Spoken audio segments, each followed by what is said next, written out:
సేద్యమంటే భూమి లేదు, చదివిన నౌకరి లేదు, లక్షల మంది యువత రోడ్ల పొంటి తిరుగుతుండ్రు, నిరాశ నిస్పృహలతోని బతుకుతుండ్రు యువతంతా. వారి కోసమే నేను నడుస్తాను ఎర్రబాట. తుపాకీ ఎక్కుబెట్టి అమ్మా, నేను తుపాకీ ఎక్కుబెట్టి అమ్మా, ఈ దోపిడిపై పేలుస్తనే అమ్మా.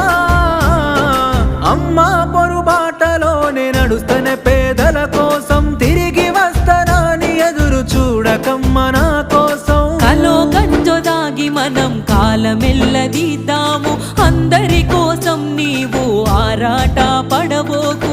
ఇంతకు ముందొక్కసారి పోలీసులు గాల్చినారు, నీకు ఆయుష్ పోసి కాపాడిరి ప్రజలు నిన్ను. ఎంత